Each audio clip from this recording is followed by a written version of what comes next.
Imagine it's 1955. You're a factory worker in Detroit. You're 43 years old. You've worked at the same company for 19 years. You've never owned a stock. You've never read a mutual fund prospectus. You don't know what compound interest means. And yet, somehow, you're completely confident you'll retire comfortably at 62. You know this because it's simple. You work. The company puts money into a pension. When you stop working, you get a check every month until you die. Your wife gets a check after that. There's nothing to calculate, nothing to manage, nothing to worry about. You spend your weekends fishing. You don't check account balances because there's no account. Your retirement isn't a portfolio. It's a promise, backed by the company, backed by the union, backed by the assumption that the future will look like the present, only better. Now imagine it's 2024. You're 43 years old. You work in logistics or healthcare or software. You've had 6 jobs in 19 years. Nobody has promised you anything. You have a 401k with a balance you check obsessively, and every time you do, you feel a quiet dread you can't fully explain. You've read the articles. You've used the calculators. You've maxed your contributions some years, and still, the number never seems like enough. You're not lazy. You're not irresponsible. You followed the rules. And yet, some part of you already knows the truth. You're not going to retire at 62. Maybe not at 67. Maybe not ever. Not the way your grandfather did.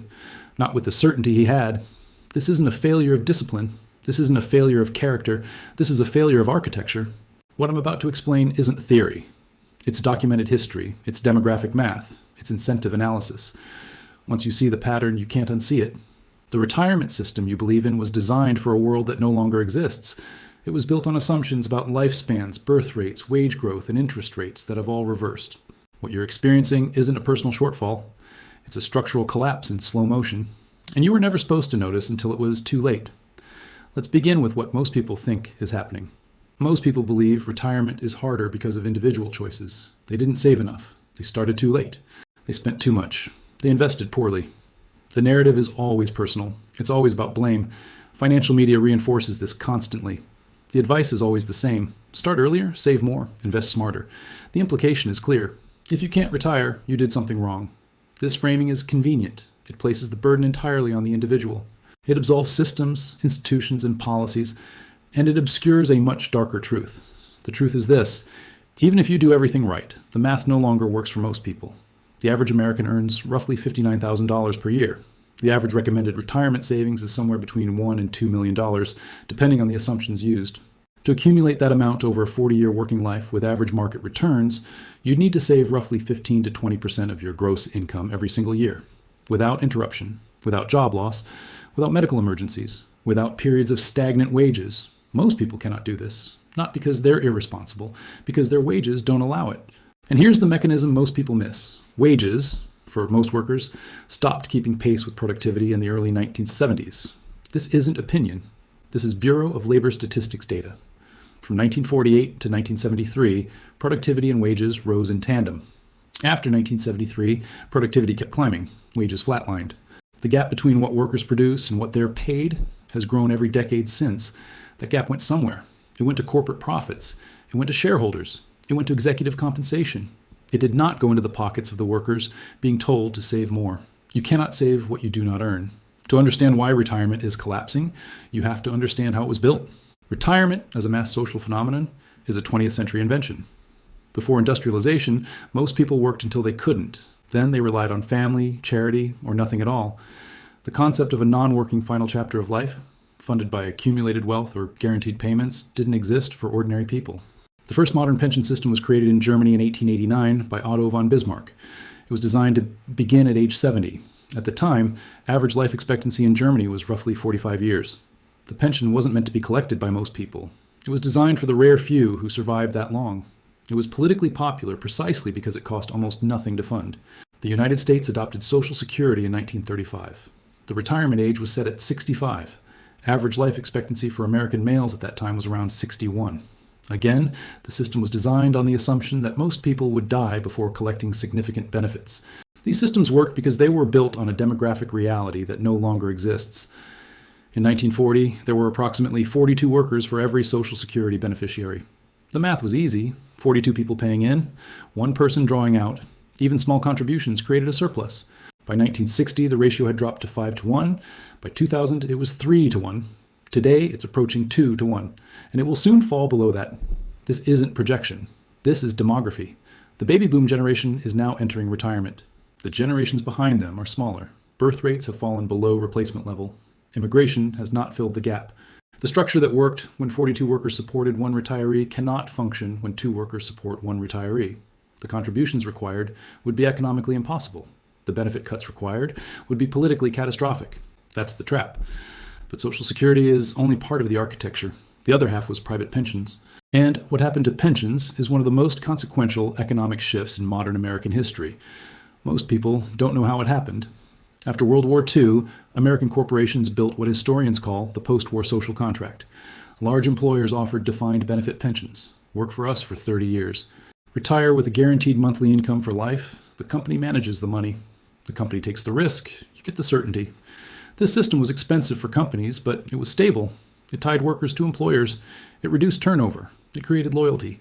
And it was backed by a booming economy, rising wages, and favorable demographics. Then came the 1970s. Inflation surged, growth stagnated, corporate profits were squeezed, pension obligations became a liability. And in 1974, Congress passed a law called ERISA, the Employee Retirement Income Security Act. ERISA was supposed to protect workers. It set new standards for pension fund management. But buried inside ERISA was a small provision, Section 401, subsection K. It was obscure, it was technical.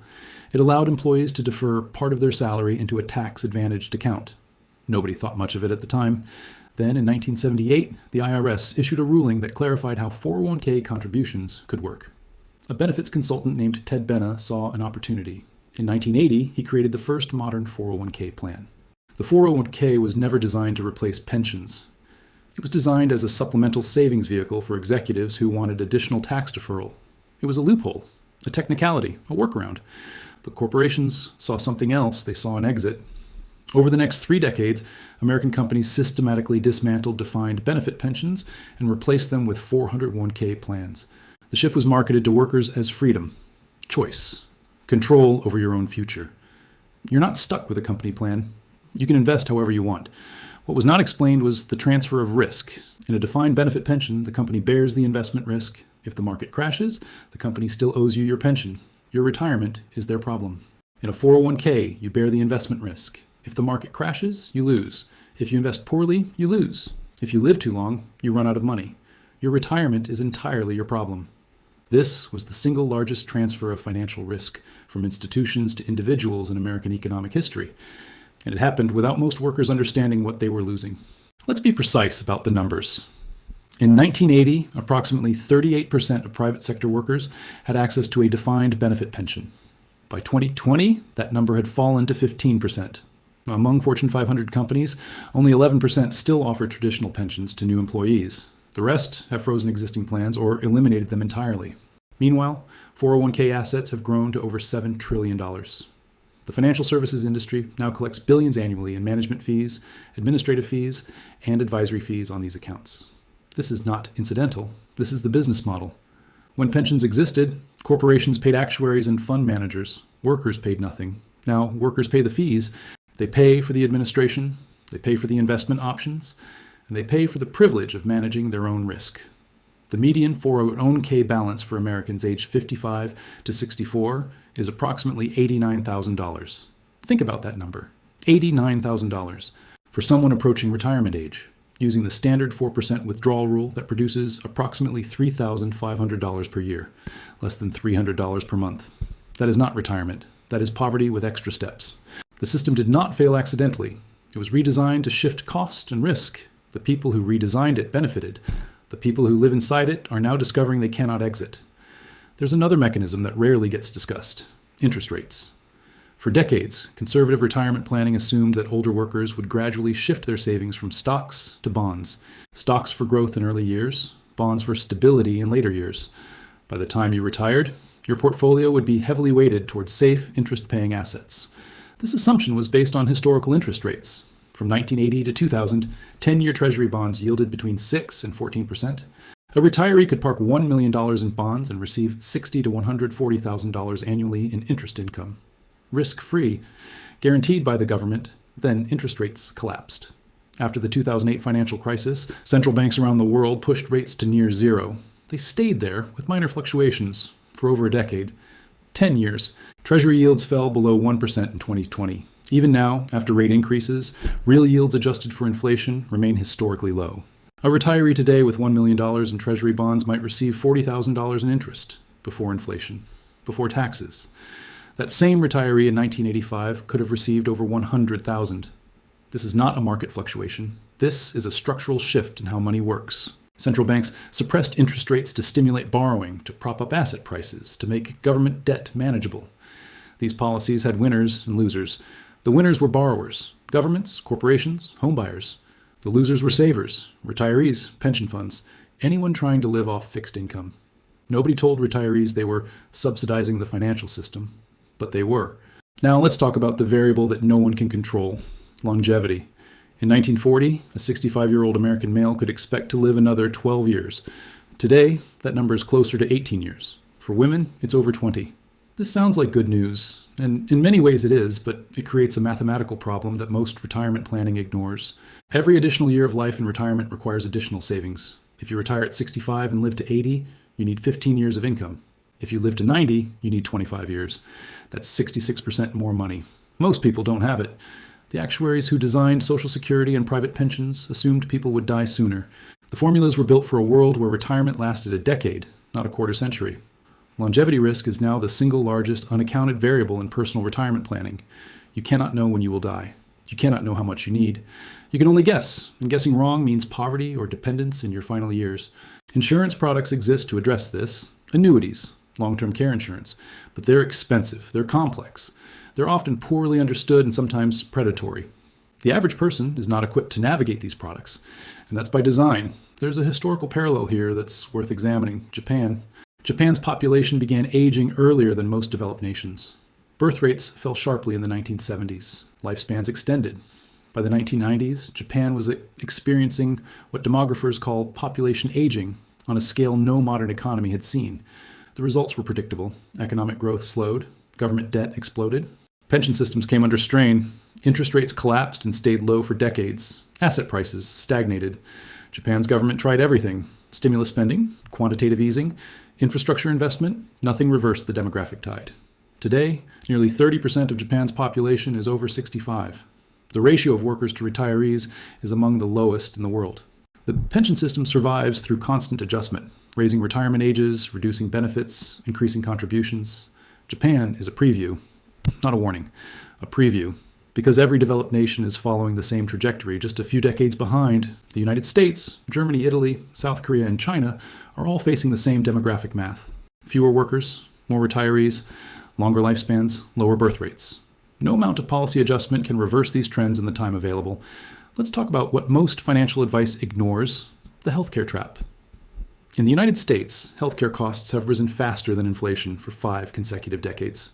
A 65-year-old couple retiring today can expect to spend approximately $315,000 on healthcare over their remaining lifetime. That's out-of-pocket costs after Medicare. This number is not widely understood. It's not included in most retirement calculators. It's not discussed in most 401k enrollment materials. Healthcare costs function as a hidden tax on retirement. They consume savings that would otherwise fund living expenses. They're unpredictable.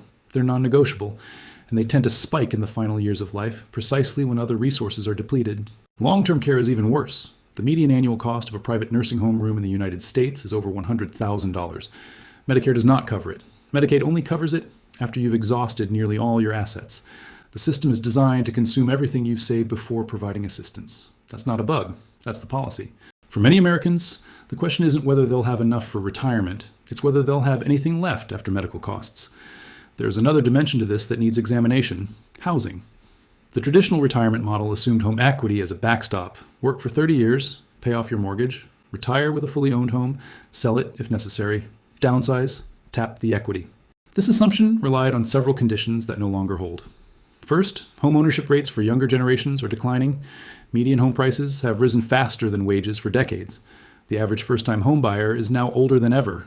Many millennials and Gen Z workers will enter their 50s still carrying mortgage debt.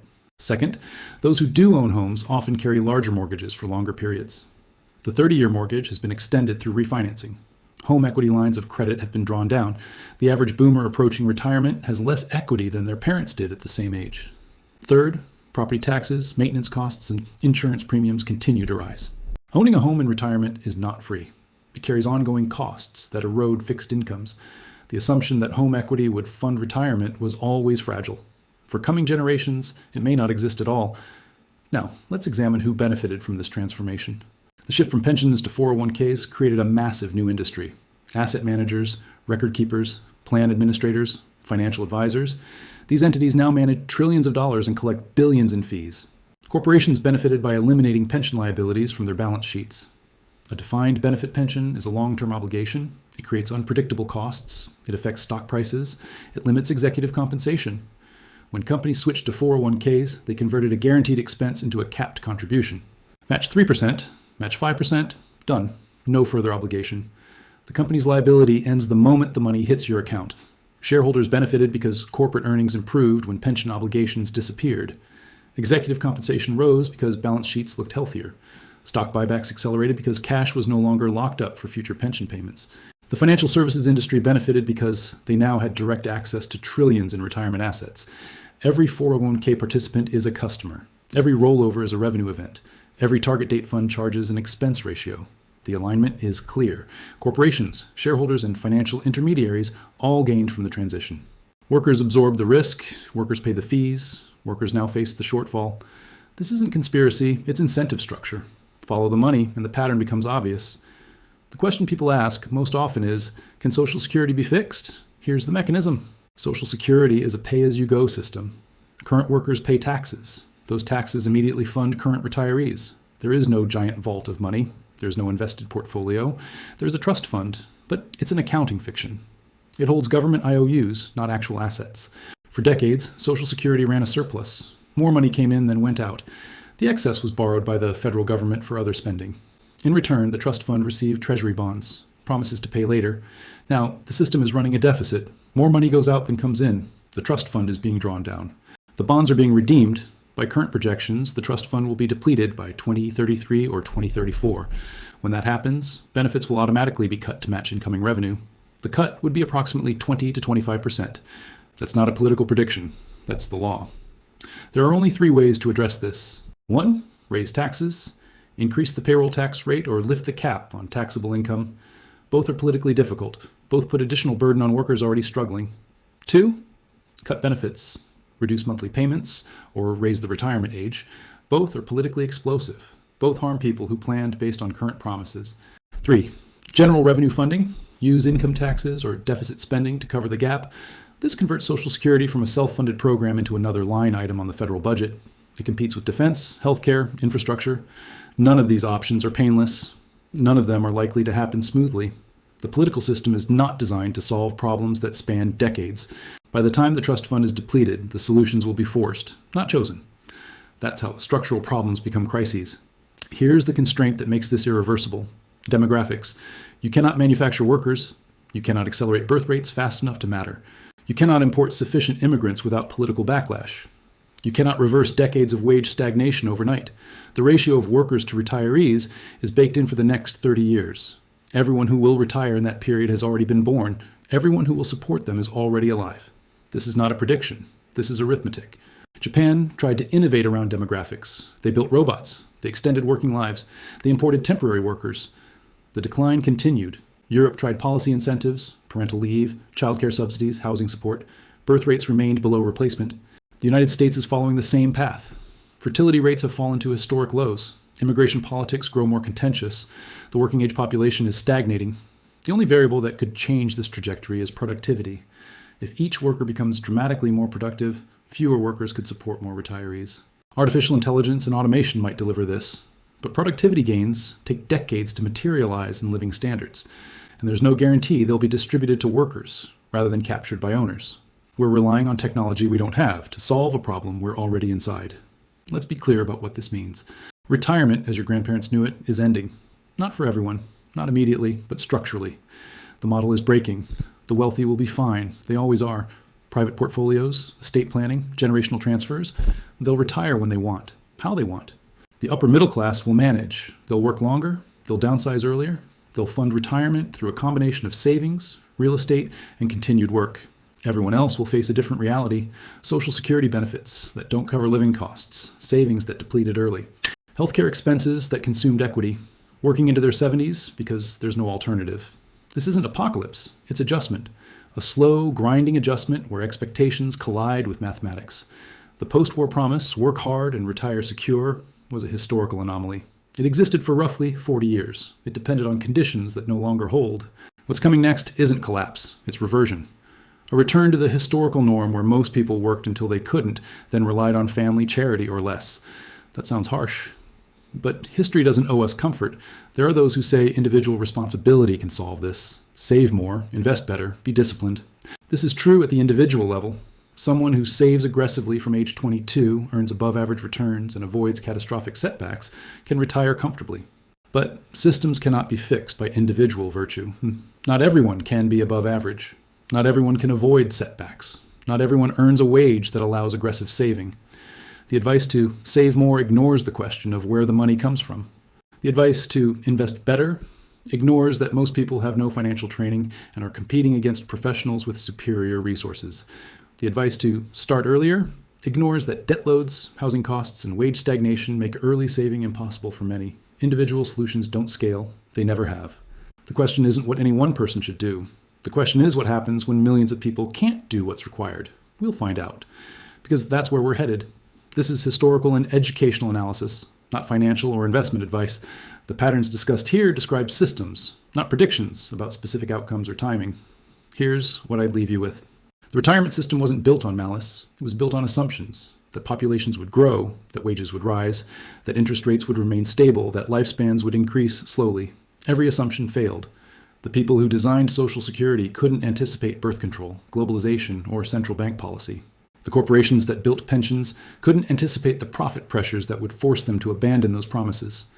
The workers who trusted the system couldn't anticipate being handed risk they weren't equipped to manage. No one is entirely at fault. And yet, the bill comes due. The question isn't whether retirement is harder. It is. The data is unambiguous. The question is what happens when an entire generation realizes, too late, that the promises made to them were contingent on conditions that vanished decades ago. The pattern is already in motion. History doesn't repeat, but it rhymes. And this rhyme has been written before, in systems that overpromised, in demographics that shifted, in populations that aged faster than institutions adapted. The only question is how disruptive the adjustment will be. This channel exists to study these patterns, to understand systems before they break, to see the mechanisms beneath the headlines, because most people won't look until it's already too late.